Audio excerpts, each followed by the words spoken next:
Hi, welcome to the character section of our presentation. I'm Nisha. Let's get started. So, I decided to focus on three core characters of our story, one being Maleficent, the other being Philip, and the other being Aurora. If you've looked at our material and looked through our script, you are aware that Maleficent is the mother of Philip in our version of the story. So I played with the idea of them being related in their designs, and yeah. So here are just some of the traits that Maleficent possesses. I'm gonna go deeper into this in the next slide. Okay, so for Maleficent's design, I wanted her to be a very bold, very assertive, very to the point, matter-of-fact person. Even though she's very evil,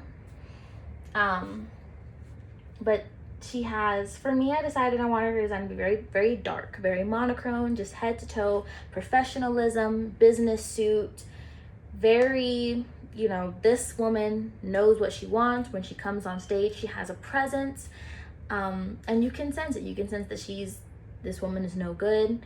She's malevolent, she's conniving, she's just all the way around not a very good person. But she's also, it's also a fairy tale. It's also very fantastical, even though we do have it set in a more modernized setting. So she has horns, just because Maleficent is iconic for her horns. In this version of the story, I gave her very dark, very dramatic makeup, just because it makes the most sense given that she's the head of a makeup company. She would wear more heavy makeup. And what kind of makeup would she wear? Well, dark makeup, something that matched her fit and something that matched her aura when she was on stage. I incorporated long black business heels, 6-inch, just dramatically high, something that added to her presence on stage. Maybe they make a clacking sound while she walks across, And then we have her hat, which is to hide her horns. And I like to see this as more as like it's almost like an element of her character in the way that it hides her horns, which are the things that kind of signify how evil she is in the fairy tale story. So for her horns to be literally hidden by a hat in this story kind of represents how in this story, in our version of the story, she hides her true intentions behind other, she hides behind a mask and her other true intentions. At some point in the story, she disguises herself as somebody else to trick Aurora. In fact, that's what this pen is here. We have the pen because she instead of the spinning wheel, which we thought was kind of outdated for our story, we went with the poisonous pen. So she gives Aurora this pen to sign a contract, and the pen puts her into the deep sleep. So yeah, this is Maleficent's character.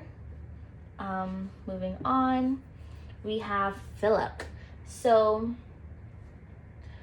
Philip's character is obviously Maleficent's son, as I previously stated, but I wanted him to be very similar to her in some ways, but very different in other ways. So much like Maleficent, he's very bold, he's very assertive. Unlike Maleficent, he clings to his individuality. He's very rebellious. He is a lot like his mother, but he doesn't approve of the things that she does. So he does his best to be different from her. As you can see, she was very, monochrome in her design. How, you can see she's very dark and serious in everything. He obviously goes for a much lighter color palette. It's a much more popping color palette. Like you can see a lot more here. Now this dark blue hat with the gold leaf. We have his princely top, but it's also very professional. It's very assertive. And then he got the body jewelry. I wanted to give him these pants, these business prince boy pants, but with this color, just because I didn't like how dark they were. I figured he wouldn't want to wear something that matched his mother that much. And then we obviously have eccentric hand jewelry, arm jewelry even, excessive ear jewelry, and then the body piece.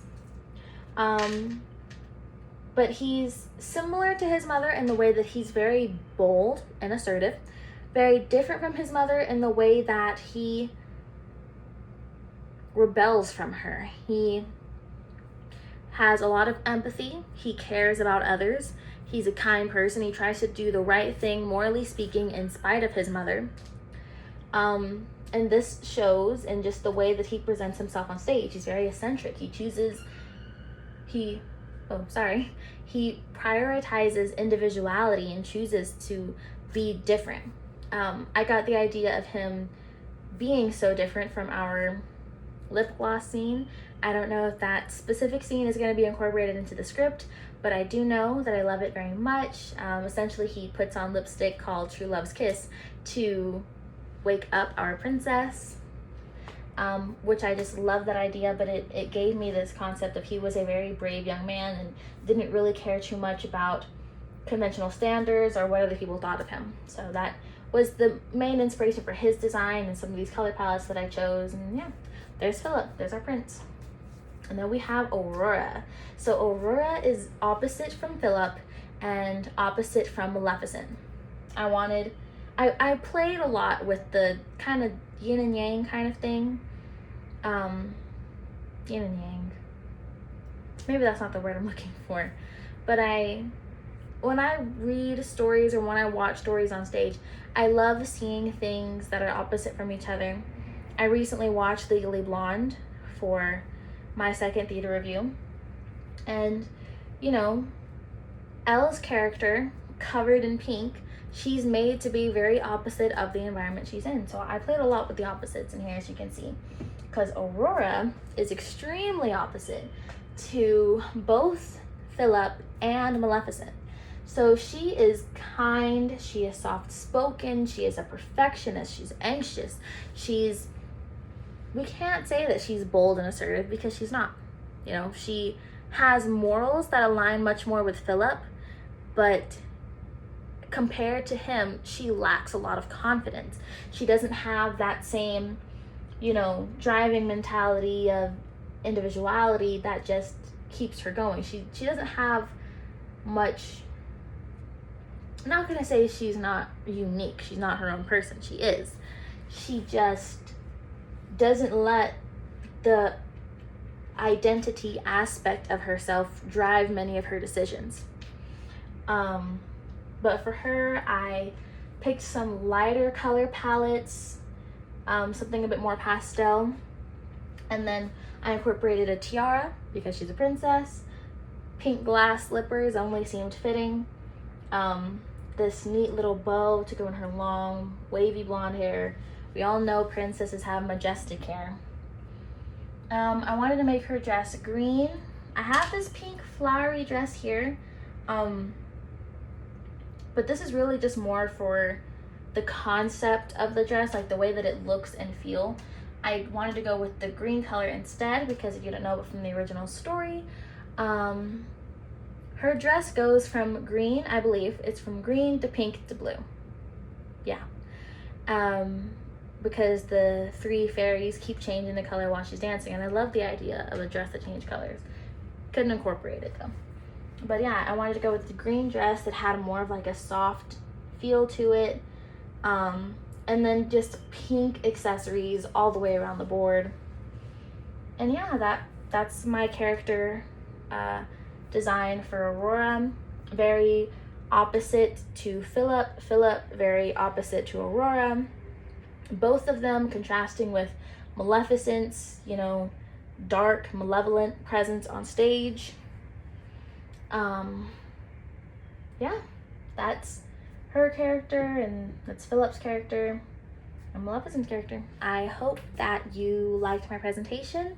I'm very excited for you to read our story. I'd love to know what you think about it.